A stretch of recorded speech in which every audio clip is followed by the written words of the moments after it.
Right then, this is a quick walk around video for a really lovely CRV. This is one of the facelift models on this age. This is a 1.6 EX diesel, finished in this lovely grey metallic.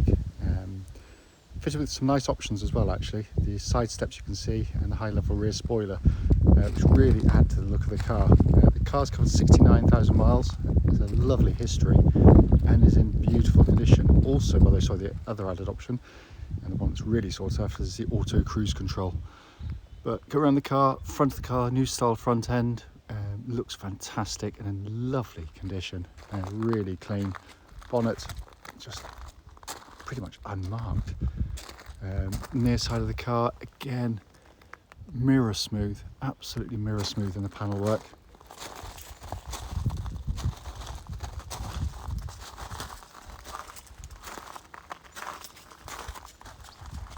On the back of the car, always my favourite angle when they've got the spoilers and the side steps. It just looks really good.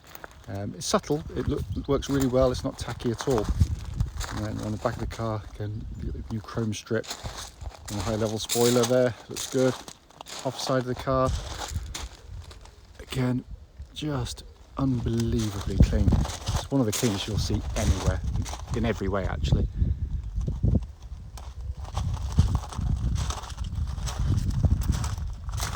Externally in beautiful condition.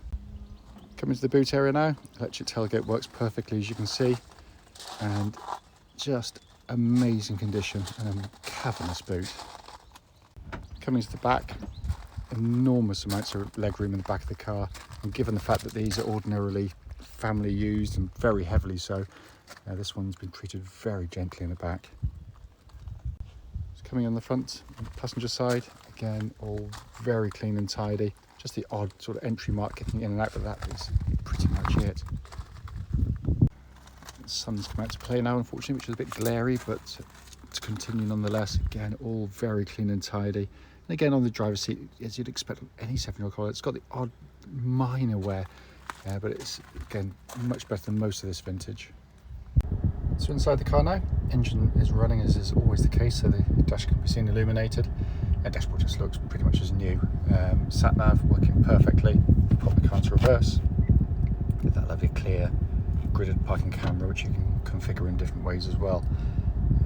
But it really is in beautiful condition.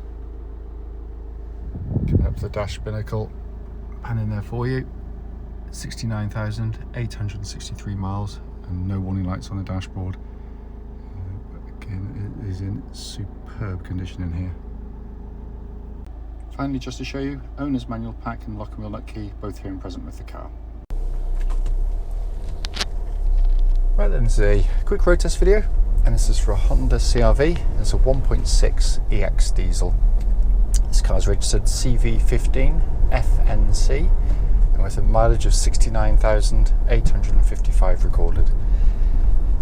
The reason we do all of our videos, as I said, all of them, especially this road test section, is basically to ensure that if anyone is looking at any of our cars online, they actually get to see the cars advertised in operation. The reason we feel it's important is very simple. It's because we know to our cost just how frustrating it can be to go and see a car which can look perfectly good in photographs and description, only to get there and find out it's got an obvious issue that shows up whilst driving the car, so hence that's why we do it. Also done on these lovely quiet country roads in this beautiful part of Gloucestershire. This actually forms part of the road test route we take our customers on, so hopefully then it will be representative of what you'd feel yourself should you be offered a test drive in the car. The car itself has been beautifully looked after, as you'll know from the walk around video, and the drive doesn't disappoint in any way. It just drives beautifully. Engine starts, first press of the button, settles to a nice smooth even idle. There are no warning lights on the dashboard at all, and the temperature gauge is running into third, which is exactly where it's meant to be on a Honda car.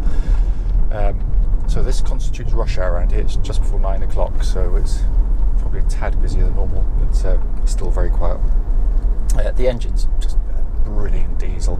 This is the higher horsepower twin turbo engine, so it gets 160 odd horsepower. pulls very keenly, as you'd expect. The throttle response is really impressive. Pulls hard through, you know, a wide band on the rev range, unlike so many other cars.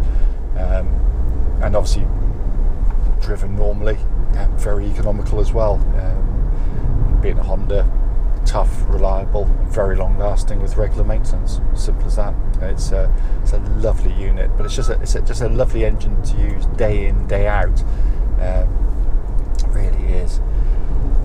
Engine then feeds through into clutch and gearbox of the car. Clutch in the car, absolutely spot on. Bike point is exactly where it's meant to be. And it's nice and smooth in operation as well. So it's going to put over here. So that's just the parking sensors picking up on the hedge, so at least you know the parking sensors work.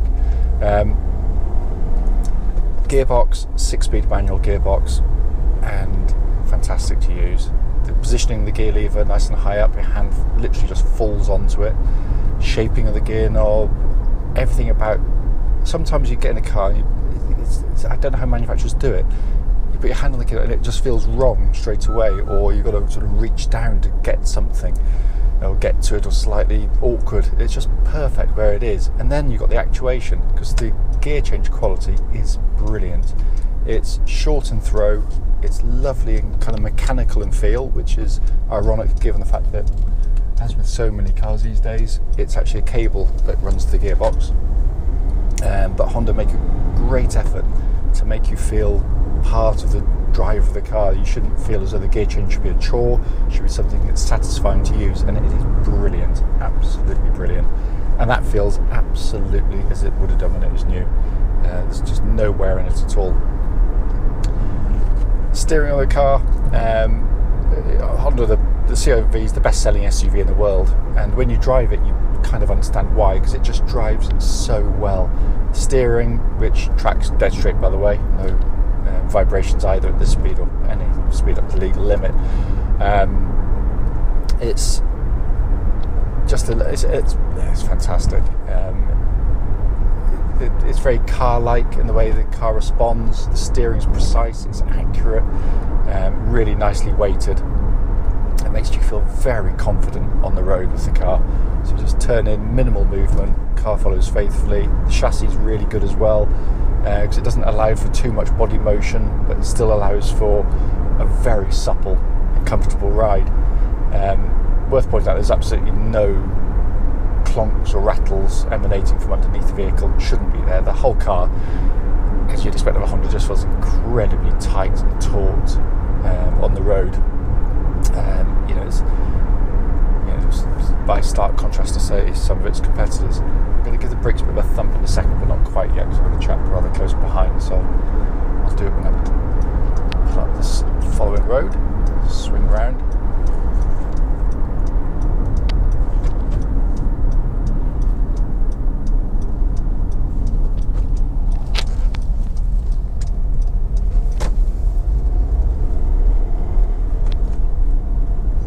Speed.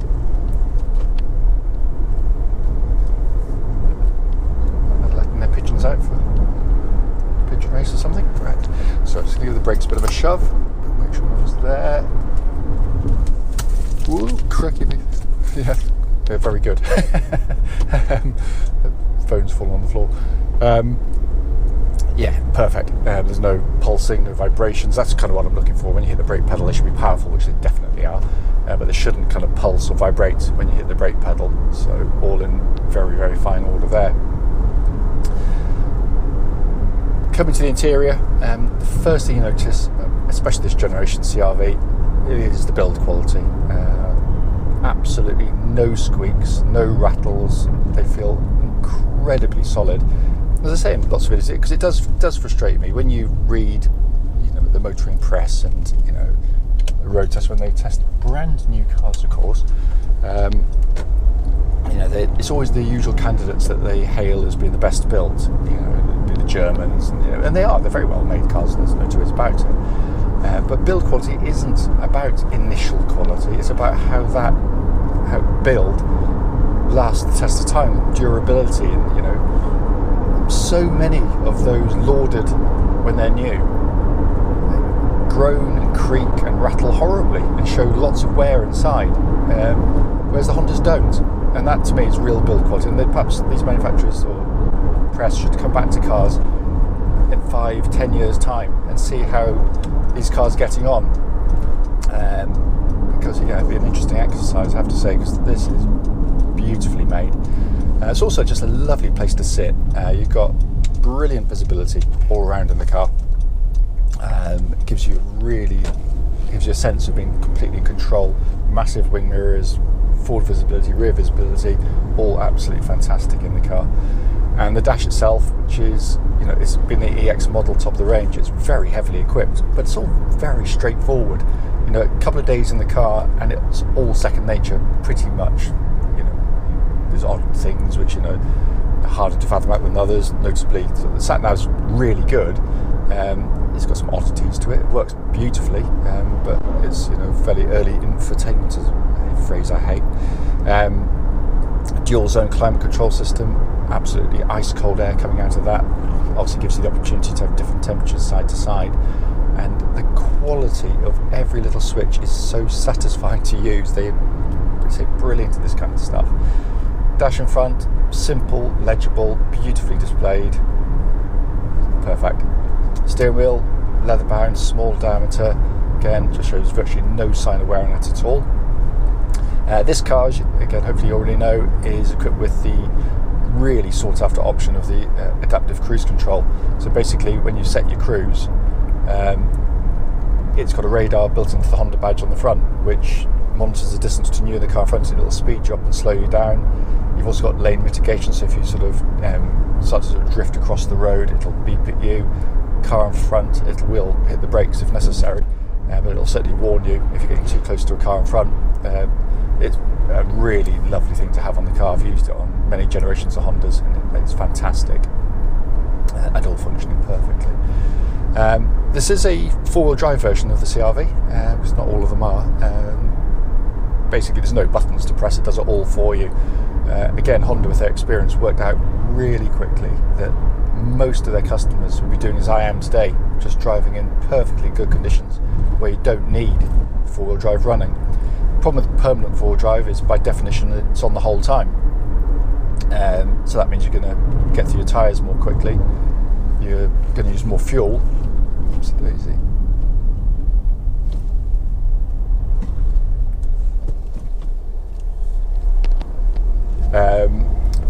And you're going to put more mechanical stress through the vehicle. It's as simple as that.